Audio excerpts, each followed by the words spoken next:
What's up, you guys? Artemis Prime here, doing another movie review on Sin City 2, A Dame to Kill For. I've been excited for this movie for a while, expecting the Sin City movie sequel to come out years ago, but it just came out now. Anyway, I saw it last night, 3D, digital, XD, whatever the hell it was, with Rodine, Mr. Phils, Chew, and Chuck, and I think everybody enjoyed the movie overall. Overall, I'm going to say I liked it. Now, I'm not going to give spoilers away. I will have a segment where I do talk about a little bit of the spoilers, but for the most part, I'm going to focus on non-spoilers, mostly a non-spoiler review. Now, coming from my perspective, when you're listening to my opinions, this is somebody who is a fan of Sin City, alright? I first read Sin City like a couple years before the first movie came out. Rodine actually introduced me to Frank Miller overall, and I just read a bunch of Frank Miller. And yeah, so Sin City, I've loved it for a very long time. I was actually reading A Dame to Kill For before I went to the movie theater, and I didn't want to leave. I got like halfway through it, and I didn't want to leave to go watch the movie. I was reading it.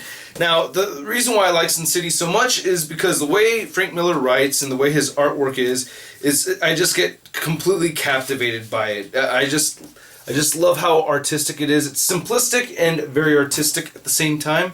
Look at me using big words. But I really like how it makes me feel like I get sunk into this world, and the movie does the same thing for me. So I really get locked in there, and I really like it. Now, the movie's based off of basically 4 different stories. A Dame to Kill For, obviously, which Miller wrote a while ago. And then there's also Just a Saturday Night, which is a short story from the Booze, Broads, and Bullets graphic novel.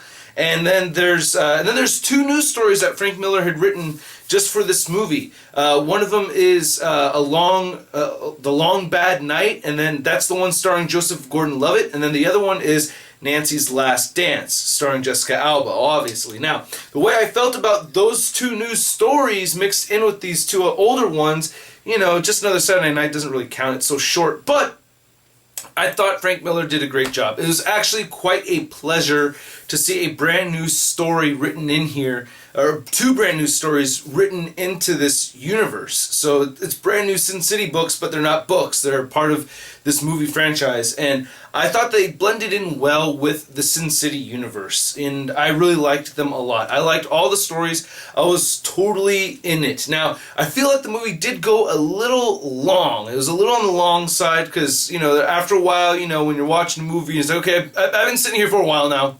I've been sitting here for a little while, but it's kind of a long movie. You know what I mean? That's kind of...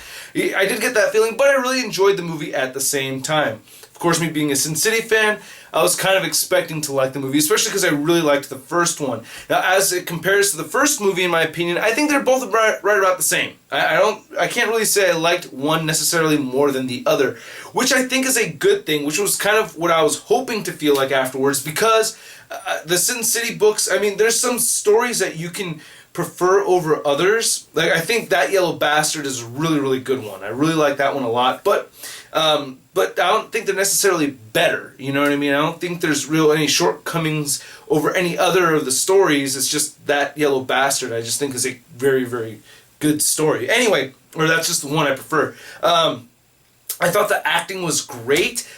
You know, be warned, don't bring your kids to this movie. There's a ton of nudity, as it should have had. I love Eva Green. Eva Green is like... Oi! Eva Green.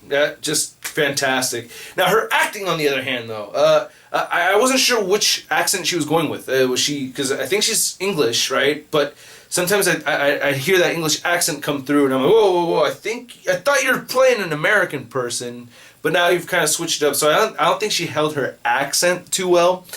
But she's so fine. I forgive her. I forgive you, Eva Green. We're cool, all right? We're still cool. It's all good. It's all good.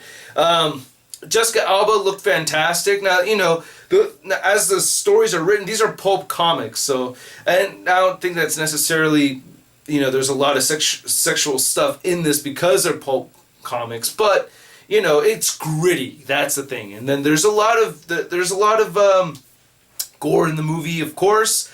I like what they did with the effects. I think the effects are really cool. The 3D itself, not so cool. You could pass on the 3D. I didn't really like the 3D so much. Go watch it in 2D.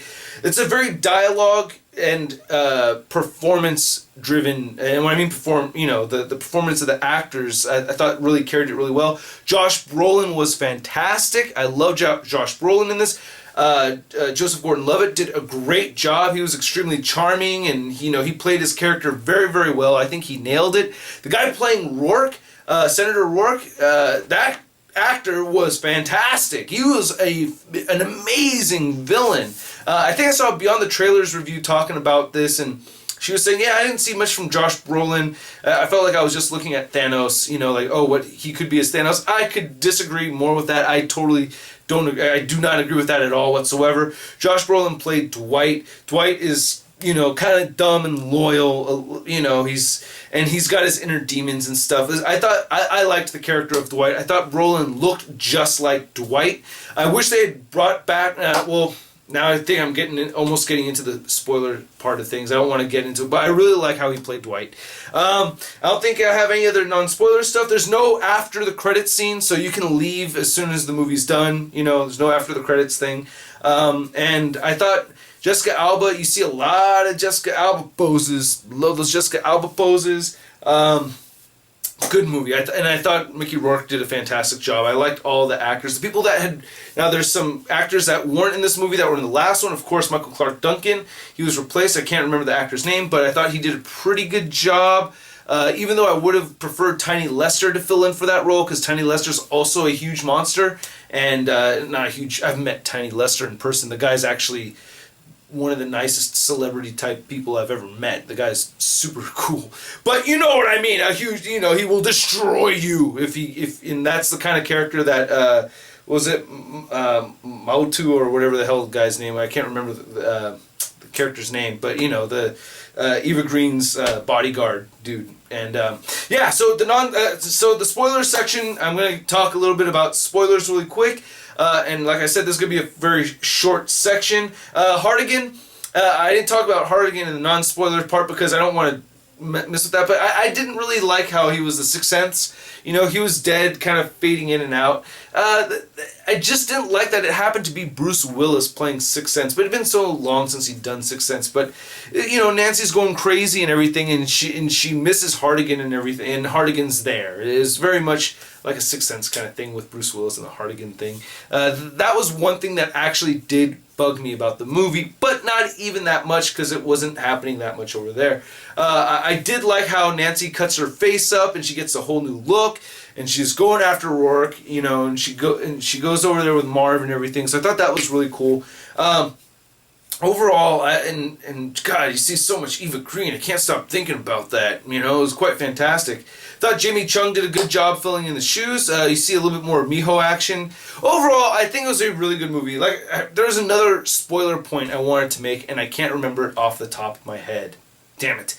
But I like the movie. Next time I should write down notes, right? People do that. People that are a little bit more successful with these movie reviews write down notes. Maybe one day I'll learn. Maybe. Anyway, I hope you guys like my movie review, and please check out Sin City 2, A Dame to Kill For. It is very, very good. I liked it a lot. I'll catch you guys later. Peace.